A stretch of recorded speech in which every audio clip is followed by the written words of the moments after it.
नमस्कार दोस्तों, DHP news channel में आपका हार्दिक स्वागत है। हिमाचल प्रदेश के आज के मुख्य समाचार आपको विस्तार पूर्वक बताएंगे। खबरों की शुरुआत करने से पहले आप सभी से निवेदन है कि डीएचपी न्यूज को सपोर्ट करने के लिए आप मेंबरशिप ज्वाइन करें।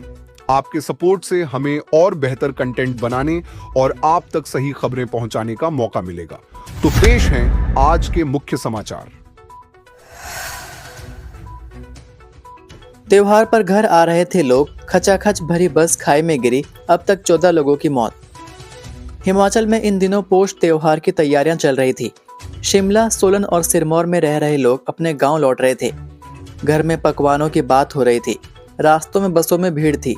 लेकिन सिरमौर में ये सफर कई परिवारों के लिए जिंदगी का आखिरी सफर बन गया। शुक्रवार दोपहर सिरमौर जिले के हरिपुरधार क्षेत्र में एक प्राइवेट बस करीब 300 मीटर गहरी खाई में जा गिरी। इस दर्दनाक हादसे में अब तक 14 लोगों की मौत और कई लोगों के घायल होने की पुष्टि हो चुकी है। सिरमौर की डीसी प्रियंका ने इसकी आधिकारिक पुष्टि की। यह हादसा दोपहर करीब 2:45 बजे हरिपुरधार बाजार से लगभग 100 मीटर पहले हुआ। शुरुआती जानकारी के मुताबिक बस स्किड हो गई और सीधी गहरी खाई में जा गिरी। बस में 40 से ज्यादा यात्री सवार थे, जिनमें महिलाएं और बच्चे भी शामिल थे। जीत कोच नाम की यह प्राइवेट बस सुबह करीब 7:30 पर शिमला से रवाना हुई थी। बस शिमला से सोलन और सिरमौर होते हुए कुपवी जा रही थी। कुपवी से करीब 28 किलोमीटर पहले ही यह दर्दनाक हादसा हो गया।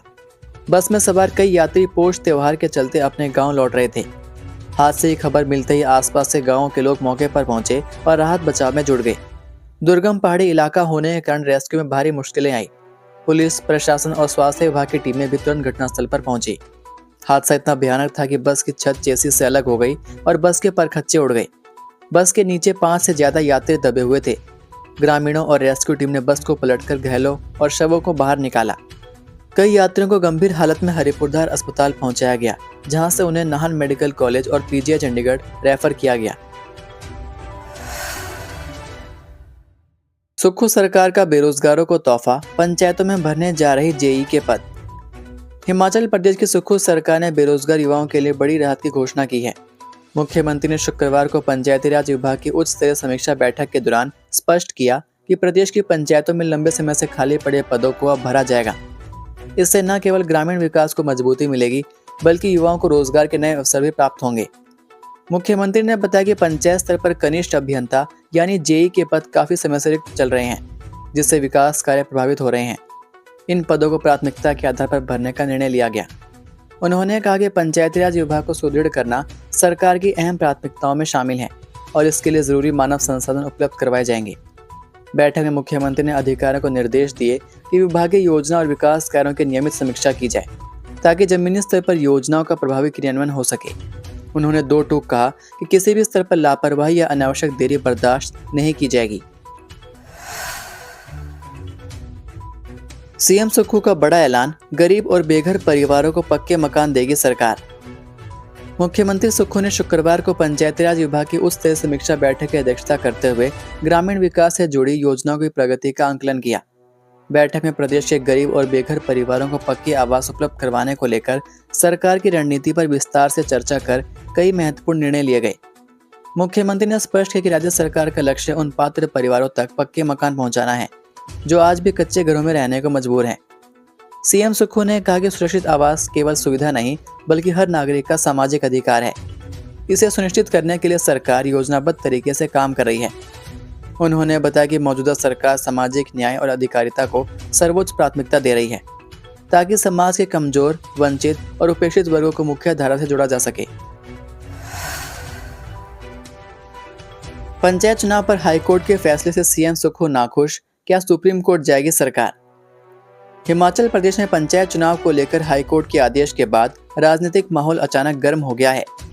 अदालत ने 30 अप्रैल से पहले पंचायत चुनाव करवाने के स्पष्ट निर्देश दिए हैं, लेकिन इस फैसले पर सीएम सुखविंदर सिंह सुक्खू की प्रतिक्रिया सामने आने के बाद मामला सियासी बहस के केंद्र में आ गया है। एक तरफ सरकार ने कानूनी पहलुओं पर सवाल उठाए हैं, तो दूसरी तरफ विपक्ष ने इस फैसले को जनता की जीत बताया है। शिमला में मीडिया से बातचीत करते हुए सीएम सुक्खू ने हाईकोर्ट के आदेश पर नाराजगी जाहिर की। सीएम ने कहा कि हिमाचल प्रदेश इस समय डिजास्टर एक्ट के दायरे में है, जो केंद्र सरकार द्वारा लागू किया गया है। ऐसे में चुनाव करवाने को लेकर अदालत का आदेश कई कानूनी सवाल खड़े करता है। सीएम सुक्खू ने कहा कि इस फैसले का सरकार गंभीरता से अध्ययन करेगी।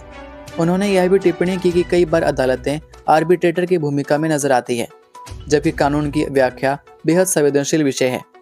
हालांकि सीएम ने यह भी स्पष्ट किया कि वह व्यक्तिगत तौर पर अप्रैल से मई में चुनाव करवाने के पक्ष में थे, लेकिन मौजूदा परिस्थितियों को नजरअंदाज नहीं किया जा सकता। बर्फबारी की आस धूमिल, शीतलहर चपेट में हिमाचल, जाने आगामी 15 जनवरी तक कैसा रहेगा मौसम। राज्य के लोगों सहित पर्यटकों की बर्फबारी की आस धूमिल होती जा रही है। बर्फबारी तो नहीं हो रही है, लेकिन राज्य में अब भीषण ठंड ने अपना रूप दिखा दिया है। राज्य के कई हिस्सों में कड़ाके की शीतलहर चल रही है, जहां मंडी, कांगड़ा, बरठी व हमीरपुर में भीषण शीतलहर देखी गई। वहीं बिलासपुर, पालमपुर व नेरी में शीतलहर का प्रकोप रहा।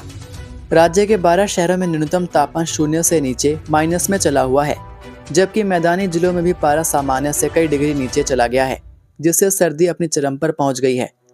जानकारी के अनुसार राज्य में जनवरी की शुरुआत के साथ ही ठंड ने रिकॉर्ड तोड़ रूप धारण कर लिया है और पहाड़ों से लेकर मैदानी इलाकों तक शीतलहर का व्यापक असर देखा जा रहा है। मौसम विभाग के अनुसार राजधानी शिमला में न्यूनतम तापमान 1.6, सुंदरनगर में -0.3, भुंतर में -1.4, कल्पा में -3.8 दर्ज किया गया। में अधिक जानकारी के लिए आप यहां पर देख सकते हैं। वहीं मौसम विज्ञान केंद्र शिमला के अनुसार 15 जनवरी तक मौसम शुष्क रहेगा और 9 से 13 जनवरी तक देर रात अलग अलग स्थानों पर घना कोहरा छाए रहने की संभावना है। शराब के नशे में पत्नी की लोहे की रॉड से पीट कर हत्या, शरीर पर चोटों के निशान ने खोली पोल। नगरोटा सूरिया रेलवे स्टेशन के समीप एक दिल दहला देने वाली वारदात सामने आई।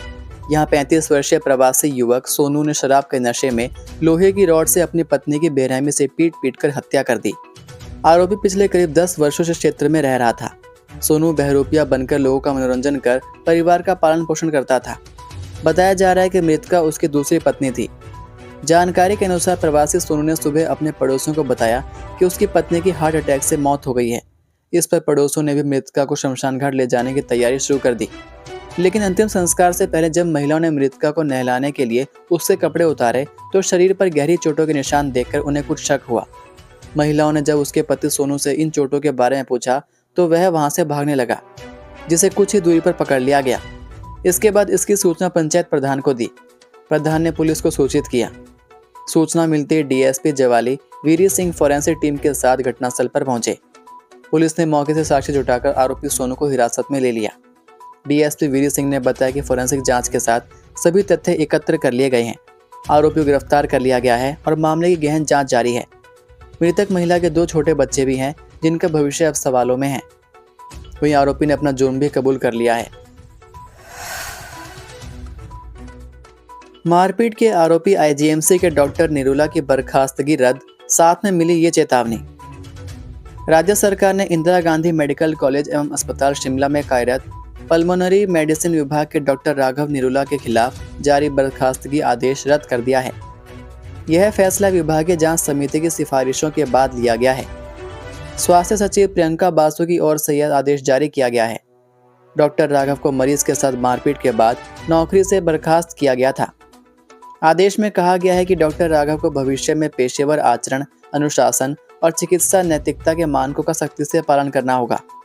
साथ ही चेतावनी दी है कि यदि भविष्य में ऐसी कोई घटना दोहराई गई तो नियमों के तहत सख्त अनुशासनात्मक कार्रवाई होगी। उल्लेखनीय है कि 22 दिसंबर को मेल पल्मोनरी वार्ड में मरीज अर्जुन और डॉक्टर राघव में हाथापाई हुई। जांच के आधार पर डॉक्टर राघव को उसी दिन निलंबित कर दिया और बाद में सेवाएं समाप्त कर दी थी। विस्तृत जांच के लिए एक समिति गठित की गई थी। ये थे आज के मुख्य समाचार। हिमाचल प्रदेश की बड़ी खबरें रोजाना जानने के लिए सब्सक्राइब कीजिए DHP न्यूज़ चैनल को और बेल आइकन पर क्लिक करें, जिससे आपको प्रदेश की बड़ी खबरें हमारे द्वारा मिलती रहें। वीडियो को लाइक और शेयर ज़रूर कीजिए और आप हमारी वीडियो कौन से शहर से देख रहे हैं नीचे कमेंट करके ज़रूर बताइए। वीडियो में अंत तक बने रहने के लिए आपका बहुत बहुत धन्यवाद। जय हिंद, जय भारत, जय हिमाचल।